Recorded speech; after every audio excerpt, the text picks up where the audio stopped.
Hello everyone, welcome to computer science e class.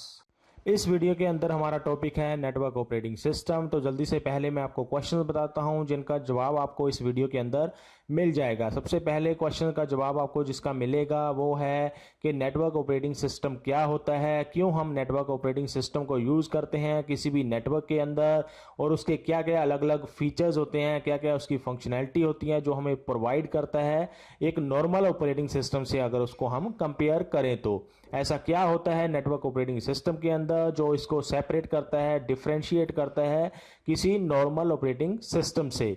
तो ये कुछ क्वेश्चंस हैं, उसके बाद हम अंडरस्टैंड करेंगे कि नेटवर्क ऑपरेटिंग सिस्टम की एडवांटेजेस क्या हो सकती हैं, उसके बाद हम देखेंगे कि डिसएडवांटेजेस क्या हो सकती हैं, और एक हम एग्जांपल लेंगे, एग्जांपल से समझने की कोशिश करेंगे कि नेटवर्क ऑपरेटिंग सिस्टम कहाँ पे काम करता है।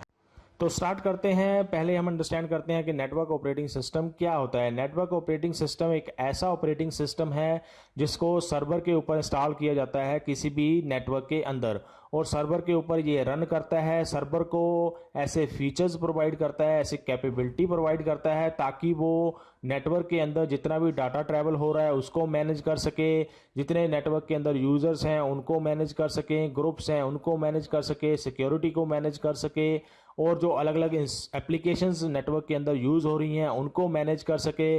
उसके अलावा और भी ऐसे कई सारे फीचर्स हो सकते हैं, ऐसे फंक्शनैलिटीज़ हो सकती हैं जो किसी नेटवर्क के अंदर यूज़ की जाती हैं, और उनको मैनेज करने का काम भी सर्वर को ये कैपेबिलिटी प्रोवाइड करता है नेटवर्क ऑपरेटिंग सिस्टम। तो आप यहाँ से इसको अंडरस्टैंड कर सकते हैं कि एक नेटवर्क ऑपरेटिंग सिस्टम जो होता है वो सर्वर को फीचर्स प्रोवाइड करने के लिए हम यूज़ करते हैं। अब हम देखते हैं कि ये जो नेटवर्क ऑपरेटिंग सिस्टम होता है ये नॉर्मल ऑपरेटिंग सिस्टम से कैसे डिफरेंट है। जो नेटवर्क ऑपरेटिंग सिस्टम होता है वो नॉर्मल ऑपरेटिंग सिस्टम की तरह भी काम कर सकता है। मतलब कहने का ये हुआ कि ऑपरेटिंग सिस्टम जो भी काम करता है, कंप्यूटर को जैसे भी हैंडल करता है, जैसे भी मैनेज करता है, वो सारे के सारे काम नेटवर्क ऑपरेटिंग सिस्टम भी कर सकता है। लेकिन डिफरेंशिएट कहाँ पे होता है नेटवर्क ऑपरेटिंग सिस्टम के, नेटवर्क ऑपरेटिंग सिस्टम के अंदर ये कैपेबिलिटी भी होती है कि वो नेटवर्क को भी मैनेज कर सकता है। ये जो नेटवर्क को मैनेज करने की कैपेबिलिटी होती है नेटवर्क ऑपरेटिंग सिस्टम की, यही इसको डिफरेंशिएट करता है किसी भी नॉर्मल ऑपरेटिंग सिस्टम से। क्योंकि नॉर्मल ऑपरेटिंग सिस्टम जो हैं वो नेटवर्क को अच्छे से मैनेज नहीं कर सकते हैं, या बिल्कुल भी मैनेज नहीं कर सकते हैं, या उनके अंदर अलग अलग डिवाइसेस जो लगी होती हैं उनको अच्छे से मैनेज नहीं कर सकते हैं। नेटवर्क ऑपरेटिंग सिस्टम जो होता है वो मल्टीपल डिवाइसेस को जो नेटवर्क के अंदर लगी हुई हैं, जुड़ी हुई हैं, काम कर रही हैं, उनको आपस में कम्युनिकेट या शेयर करने की फीचर्स प्रोवाइड करता है। शेयर क्या कर सकता है, वो इंफॉर्मेशन शेयर कर सकती हैं, अलग अलग डिवाइसेस अपने रिसोर्सेज को शेयर कर सकती हैं, या फिर एक दूसरे के साथ रिमोटली कनेक्शन बना सकती हैं, रिमोटली एक दूसरे को कनेक्ट कर सकती हैं। तो ये कुछ फीचर्स होते हैं नेटवर्क ऑपरेटिंग सिस्टम के जो वो अलग अलग डिवाइसेस को जो नेटवर्क के अंदर काम कर रही हैं उनको प्रोवाइड करता है। जो प्राइमरी पर्पस होता है नेटवर्क ऑपरेटिंग सिस्टम का कि उसने शेयरिंग प्रोवाइड करनी होती है किसी नेटवर्क के अंदर। शेयरिंग फाइल्स की हो सकती है, किसी रिसोर्स की हो सकती है, जैसे कि प्रिंटर की शेयरिंग हो गई। आप एक प्रिंटर को मल्टीपल कंप्यूटर्स के साथ शेयर कर सकते हैं नेटवर्क के अंदर। आपको अलग अलग प्रिंटर लगाने की ज़रूरत नहीं है अलग अलग कंप्यूटर सिस्टम के साथ। मोस्टली जो है वो हम नेटवर्क ऑपरेटिंग सिस्टम को एक लोकल एरिया नेटवर्क के अंदर यूज़ करते हैं, क्योंकि लोकल एरिया नेटवर्क के अंदर कई सारे ऐसे कंप्यूटर्स होते हैं जिनको हम आपस में जोड़ के रख सकते हैं, और वो हमारे लोकल के अंदर ही होते हैं, और उनको मैनेज करने के लिए हम नेटवर्क ऑपरेटिंग सिस्टम का यूज़ कर सकते हैं। Network operating system basic network services provide करता है, फीचर्स प्रोवाइड करता है। जैसे कि एग्जांपल के लिए हम ले सकते हैं कि मल्टीपल इनपुट रिक्वेस्ट आ सकती हैं सर्वर के पास, और उसको हैंडल करने का काम भी नेटवर्क ऑपरेटिंग सिस्टम का होता है। मल्टीपल इनपुट रिक्वेस्ट का मतलब ये है कि हो सकता है आपके कंप्यूटर नेटवर्क के अंदर कई सारी ऐसी डिवाइसेस हैं जो एक ही टाइम पे सर्वर को कुछ रिक्वेस्ट भेजें कुछ काम करने के लिए। तो सर्वर ऐसा होना चाहिए या उसके ऊपर ऐसा ऑपरेटिंग सिस्टम होना चाहिए जो उन सारी की सारी रिक्वेस्ट को जो एक ही टाइम पे आ रही हैं उनको हैंडल कर सके, और उनके हिसाब से उनको रिस्पॉन्स भी प्रोवाइड कर सके। तो इसीलिए यहाँ पे बोला गया है कि नेटवर्क ऑपरेटिंग सिस्टम जो है वो नेटवर्क के बेसिक सर्विसेज प्रोवाइड करता है, जिसके अंदर ये एग्जांपल ले सकते हैं आप कि मल्टीपल इनपुट रिक्वेस्ट को एक टाइम के अंदर ही वो मल्टी यूजर एनवायरनमेंट में हैंडल कर सकता है। एग्जांपल्स अगर हम देखें तो आपको कई सारी एग्जांपल मिल जाएंगी नेटवर्क ऑपरेटिंग सिस्टम की, जिसके अंदर हम देख सकते हैं कि माइक्रोसॉफ्ट विंडोज सर्वर 2008, उसके बाद 2012 भी आया हुआ है, 2016 है, 2019 है। ये आप अलग अलग विंडोज़ सर्वर यूज़ कर सकते हैं नेटवर्क ऑपरेटिंग सिस्टम जो हैं अपने नेटवर्क के अंदर अगर आपको ज़रूरत है। उसके बाद यूनिक्स जो है वो एक नेटवर्क ऑपरेटिंग सिस्टम है, लिनक्स जो है वो भी एक नेटवर्क ऑपरेटिंग सिस्टम है, मैक ओएस, उसके बाद नोवेल नेटवेयर, उसके बाद बीएसटी, ये अलग अलग नेटवर्क ऑपरेटिंग सिस्टम है जिनका यूज़ किया जा सकता है किसी भी नेटवर्क के अंदर सर्वर के ऊपर एक्स्ट्रा कैपेबिलिटी प्रोवाइड करने के लिए, ताकि हम अलग अलग चीज़ें जो नेटवर्क के अंदर होती हैं उनको मैनेज किया जा सके सर्वर के द्वारा एक सेंट्रल लोकेशन के ऊपर से ही। नोवेल नेटवेयर को सबसे पुराना नेटवर्क ऑपरेटिंग सिस्टम माना जाता है, क्योंकि उस टाइम के ऊपर जो विंडोज़ के माइक्रोसॉफ्ट विंडोज़ के ऑपरेटिंग सिस्टम आते थे वो नेटवर्क ऑपरेटिंग सिस्टम की तरह काम नहीं कर सकते थे, या नेटवर्किंग की फैसिलिटीज़ या फीचर्स सर्वर को प्रोवाइड नहीं कर पाते थे। इसीलिए वो उस टाइम पे किसी ऐसे ऑपरेटिंग सिस्टम की ज़रूरत थी जो पूरे नेटवर्क को भी मैनेज कर सके, उनके अंदर जो डिवाइसेस लगी हैं उनको भी मैनेज किया जा सके। तो इसीलिए नोवेल नेटवर्क का उस टाइम पे डिस्कवरी की गई थी, उसको बनाया गया था ताकि सर्वर के ऊपर उसको इंस्टॉल करने के बाद अलग अलग डिवाइसेस जो नेटवर्क के अंदर लगी हुई हैं उनको मैनेज किया जा सके ऑपरेटिंग सिस्टम से एक सेंट्रल लोकेशन के ऊपर से ही। अभी हम चलते हैं आगे और देखते हैं इसकी एक एग्जांपल देख लेते हैं नेटवर्क ऑपरेटिंग सिस्टम कैसे काम करता है और ऑपरेटिंग सिस्टम कैसे काम करता है। यहाँ पे आप लेफ्ट साइड में दो एग्जांपल्स देख सकते हैं नेटवर्क ऑपरेटिंग सिस्टम की कि कैसे वो काम करता है किसी नेटवर्क के अंदर। अब यहाँ पे इन इमेजेस को अगर आपने समझना है तो जो सर्वर यहाँ पे आपको दिखाई दे रहे हैं सेंट्रल लोकेशन के ऊपर, अगर हम ऊपर वाली इमेज देखें तो वहाँ पे सर्वर लिखा हुआ है, इस सर्वर के ऊपर हम नेटवर्क ऑपरेटिंग सिस्टम को इंस्टॉल करते हैं। अब यहाँ पे आप फर्स्ट इमेज में देख सकते हैं कि इस सर्वर के साथ ही बाकी सारी डिवाइसेस कनेक्ट की गई हैं किसी ना किसी तरीके से, जैसे प्रिंटर इसके साथ लगा हुआ है। अगर हम क्लाइंट्स की बात करें जो अलग अलग कंप्यूटर सिस्टम है, एक डेस्कटॉप है, एक लैपटॉप है, उसको एक स्विच के माध्यम से स्विच का यूज़ करके सर्वर के साथ कनेक्ट किया गया है। तो ये एक छोटा सा नेटवर्क बनाया हुआ है, लोकल एरिया नेटवर्क। अब सर्वर के ऊपर नेटवर्क ऑपरेटिंग सिस्टम काम करता है और इन सारी डिवाइसेस को मैनेज करता है। सपोज करो किसी एक क्लाइंट ने प्रिंटर के ऊपर प्रिंट करना है तो वो क्लाइंट पहले सर्वर को रिक्वेस्ट भेजता है, सर्वर से वो रिक्वेस्ट फिर प्रिंटर के ऊपर जाती है और प्रिंटर उसको प्रिंट करता है। सर्वर ये भी देखता है या नेटवर्क ऑपरेटिंग सिस्टम ये भी देखता है कि क्या उस क्लाइंट के पास प्रिंटर के ऊपर प्रिंट करने की परमिशन है भी है या उसको एक्सेस है उस प्रिंटर की कि नहीं। अगर नहीं होगी तो प्रिंट नहीं होगा, अदरवाइज वो प्रिंट कर देगा। इसके अलावा और भी कई सारे ऐसे फंक्शंस होते हैं जो सर्वर के ऊपर नेटवर्क ऑपरेटिंग सिस्टम ने मैनेज करने होते हैं। ऐसे ही अगर हम दूसरी एग्जांपल देखें तो आप यहाँ पे देख सकते हैं सेंट्रल लोकेशन के ऊपर एक सर्वर है, उसके ऊपर नेटवर्क ऑपरेटिंग सिस्टम हम इंस्टॉल करते हैं और उसके साथ कई सारी ऐसी अलग अलग डिवाइसेस जुड़ी हुई हैं जो जहाँ पे टर्मिनल लिख के जिनको डिनोट किया गया है अलग अलग कंप्यूटर सिस्टम है। अब यहाँ पे सर्वर का काम ये होता है कि इन सर्वर ने इन सारी डिवाइसेस को, इन सारे टर्मिनल्स को, इन सारी मशीन्स को मैनेज करना होता है। हर एक की कैपेबिलिटी देखनी होती है कि किस क्लाइंट के पास, किस टर्मिनल के पास कौन सी फंक्शनैलिटी अवेलेबल है, क्या काम वो नेटवर्क के अंदर कर सकता है, क्या नहीं कर सकता है। उसके बाद किस किस को किस चीज़ की एक्सेस दी गई है वो चीज़ यहाँ पे नेटवर्क ऑपरेटिंग सिस्टम ने देखनी होती है। उसके बाद ये भी देखता है नेटवर्क ऑपरेटिंग सिस्टम के कौन कौन से यूज़र्स जो हैं वो नेटवर्क को यूज़ कर सकते हैं।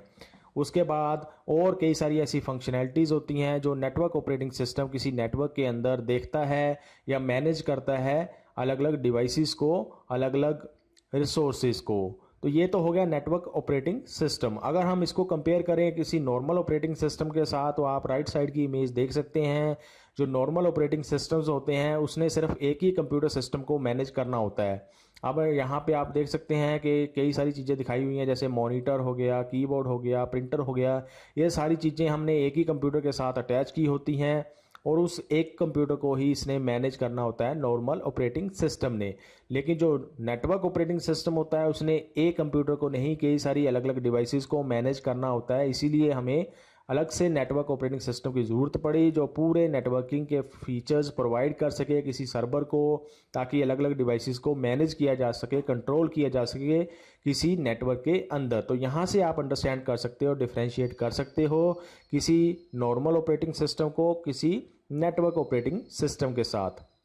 अब अगर हम आगे चलें और देखें इसकी एडवांटेजेस, तो जो फर्स्ट एडवांटेज हमें नेटवर्क ऑपरेटिंग सिस्टम प्रोवाइड करता है वो होता है कि आप मल्टीपल कंप्यूटर्स को, मल्टीपल अलग अलग डिवाइसेस को आपस में कनेक्ट कर सकते हैं, ताकि वो आपस में डाटा, फाइल्स या अलग अलग रिसोर्सेज को शेयर कर सकें। अलग अलग हार्डवेयर डिवाइसेस जो उनके साथ लगी हुई हैं कंप्यूटर्स के साथ, उनको बाकी सिस्टम्स के साथ, बाकी मशीन्स के साथ शेयर कर सकें। तो ये नेटवर्क ऑपरेटिंग सिस्टम से ही पॉसिबल हो पाता है किसी नेटवर्क के अंदर। अगर हम आगे चलें तो जो नेटवर्क ऑपरेटिंग सिस्टम होता है वो सिक्योरिटी के फीचर्स भी प्रोवाइड करता है किसी नेटवर्क के अंदर, जैसे कि ऑथेंटिकेशन ये होती है कि क्या कोई यूज़र किसी नेटवर्क के अंदर काम कर सकता है कि नहीं कर सकता है, ये होती है ऑथेंटिकेशन। उसके बाद एक्सेस कंट्रोल भी करता है। एक्सेस कंट्रोल ये होता है, अब हमें पता चल गया कि यूज़र हमारे नेटवर्क को यूज़ कर सकता है, लेकिन वो कितना यूज़ कर सकता है, कितना यूज़ नहीं कर सकता है, उसको बोलते हैं एक्सेस कंट्रोल। कितना काम कोई यूज़र किसी नेटवर्क के अंदर कर सकता है, क्या काम वो कर सकता है, क्या नहीं कर सकता है, उसको बोलते हैं एक्सेस कंट्रोल। तो ये चीज़ भी हम नेटवर्क ऑपरेटिंग सिस्टम से एक सर्वर से ही मैनेज कर सकते हैं, सेंट्रल लोकेशन से ही उसको मैनेज कर सकते हैं। जो नेटवर्क ऑपरेटिंग सिस्टम होता है वो बाकी डिवाइसेस को रिमोट एक्सेस की फंक्शनैलिटी भी, फीचर भी प्रोवाइड करता है, ताकि अलग अलग जो डिवाइसेस नेटवर्क सिस्टम के अंदर लगी हुई हैं वो रिमोटली किसी भी सिस्टम को एक्सेस कर सके। रिमोटली का मतलब, अपने सपोज करो आपके पास एक कंप्यूटर सिस्टम है, अगर आपने अपने कंप्यूटर सिस्टम से किसी दूसरे कंप्यूटर सिस्टम को कनेक्ट करना है जो नेटवर्क के अंदर है, तो उसको हम बोलेंगे रिमोट एक्सेस। तो वो रिमोट एक्सेस की फंक्शनैलिटी नेटवर्क ऑपरेटिंग सिस्टम एक लोकल एरिया नेटवर्क के अंदर प्रोवाइड करता है किसी भी अलग अलग डिवाइसेस को।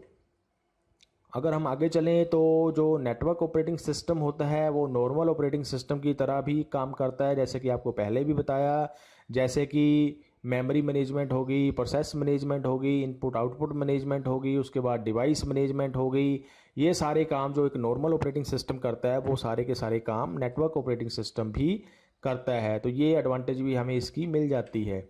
उसके बाद अगर हम चलें तो नेटवर्क ऑपरेटिंग सिस्टम जो है वो फाइल, प्रिंट, बैकअप, ये अलग अलग जो फीचर्स हैं ये भी प्रोवाइड करता है बाकी सारी डिवाइसेस को जो नेटवर्क के अंदर लगी हुई हैं, ताकि वो सेम फाइल्स को, सेम प्रिंटर को या सेम बैकअप सर्विस को यूज़ कर सकें अपनी फाइल्स को बैकअप करने के लिए या प्रिंट करने के लिए या स्टोर करके रखने के लिए।